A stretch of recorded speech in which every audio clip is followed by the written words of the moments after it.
प्रिय विद्यार्थी, हम पढ़ रहे हैं कक्षा 11 व्यवसाय अध्ययन। इसमें हमारा आज का विषय है उद्योग। उद्योग प्रमुख रूप से 3 प्रकार के होते हैं, जिन्हें हमने प्राथमिक उद्योग, द्वितीयक उद्योग और तृतीयक उद्योग में विभाजित किया हुआ है।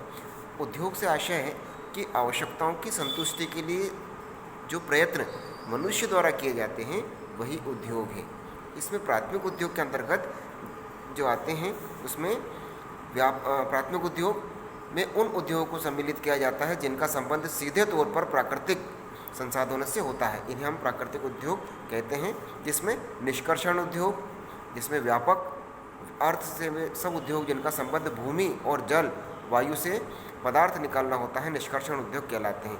इसका सीधा सीधा संबंध प्रकृति से होता है, इसलिए हम प्राथमिक उद्योग में मानते हैं। इन उद्योगों की विशेषता यह है कि मनुष्य को उत्पादन कार्य के लिए प्रकृति पर निर्भर रहना पड़ता है। इसके अंतर्गत खेती करना, खदानों से खनिज पदार्थ निकालना, मछली पकड़ना, समुद्र से मोती निकालना, शिकार करना, जंगलों को काटना आदि उद्योग आते हैं। प्राथमिक उद्योग में हम दूसरे पॉइंट पे आते हैं, सेकंड नंबर, जिसका है जननिक उद्योग। जननिक उद्योग वे उद्योग जिनमें लाभार्जन हेतु विशिष्ट ज्ञान को आधार बनाकर पशुओं एवं वनस्पतियों की जाति प्रजातियों में प्रजनन कराकर उनकी नस्ल में सुधार एवं संख्या में वृद्धि की जाती है, जननिक उद्योग की श्रेणी में आते हैं। जैसे मुर्गी पालन, पशुपालन, गुलाब में पौधों की नर्सरी तैयार करना आदि जो है जननिक उद्योग में आते हैं, क्योंकि इसमें हम उनकी वृद्धि करते हैं। अब उद्योग में वर्गीकरण में आते हैं, सेकंड नंबर, द्वितीयक उद्योग। द्वितीयक उद्योग के अंतर्गत वे उद्योग जिनमें मानव अपने श्रम और शक्ति की सहायता से प्रकृति से प्राप्त होने वाले कच्चे पदार्थों को अधिक उपयोगी बनाता है, निर्माणी उद्योग कहलाते हैं। जैसे गन्ने के से शक्कर बनाना, रुई से कपड़ा बनाना, सोने के आभूषण बनाना, लकड़ी से फर्नीचर बनाना आदि निर्माण उद्योग में आते हैं। निष्कर्षण उद्योग पर निर्भर होते हैं। सामान्यतः उद्योग शब्द का प्रयोग इसी प्रकार के उद्योग से लिया जाता है ना।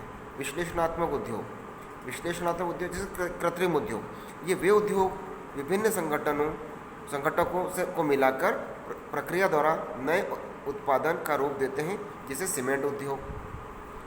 प्रक्रियादायी उद्योग, ये वे उद्योग हैं जिनमें कच्चा माल उत्पादन की प्रक्रिया के विभिन्न क्रमिक चरणों से गुजरता है, जैसे कागज उद्योग, चीनी उद्योग, रबर उद्योग आदि। इसे प्रक्रमीय उद्योग भी कहते हैं।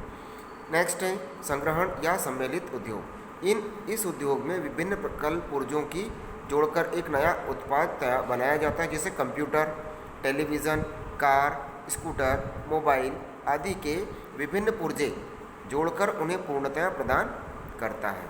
उत्पादन के पैमाने के आधार पर भी निर्माण उद्योग को निम्न 2 श्रेणियों में वर्गीकृत किया जा सकता है, जैसे छोटे पैमाने के उद्योग या बड़े पैमाने के उद्योग। तो छोटे पैमाने के उद्योग जैसे हथकरघा उद्योग, मसाला उद्योग, फर्नीचर उद्योग, खिलौना बनाने का उद्योग, ये सब छोटे पैमाने के उद्योग आते हैं। बड़े पैमाने के उद्योग में हम जैसे देखते हैं लोहा इस्पात उद्योग, सूती वस्त्र उद्योग, सीमेंट उद्योग, शक्कर उद्योग, ये बड़े पैमाने के उद्योग में आते हैं।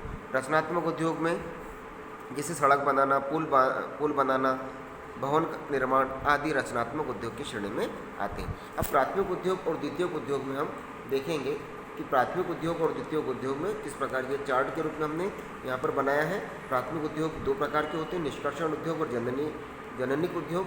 द्वितीयक उद्योग 2 प्रकार के हैं, निर्माणी उद्योग और रचनात्मक उद्योग। इसके उदाहरण हमने नीचे जो अभी समझे इसी को चार्ट के रूप में आपको दिया गया है, इन्हें समझ। फिर आते हैं थर्ड नंबर पर तृतीयक उद्योग। तृतीयक उद्योग व्यवसाय की नवीन विचारधारा से में सेवा क्षेत्र को तृतीयक उद्योग का दर्जा दिया गया है। सेवा क्षेत्र के अंतर्गत जैसे बैंक, बीमा कंपनियां, परिवहन के साधन, ये सभी तृतीयक उद्योग में आते हैं, जिनकी सहायता से हमें व्यापार का संचालन जो है आसानी से हम कर पाते हैं, इसलिए इनको हमने तृतीयक उद्योग में कहा है। भंडारण, गोडाउन में भी हम लोग जो वस्तु बनाई है उस वस्तु को सुरक्षित रखने के लिए हमें गोडाउनों की आवश्यकता होती है, जिसको हम लोग भंडारण भी कहते हैं। तो ये सब हमारे जो है तृतीयक उद्योग की सेवा में आते हैं। आप लोग इन्हें अपनी कॉपी में लिखें और याद करें।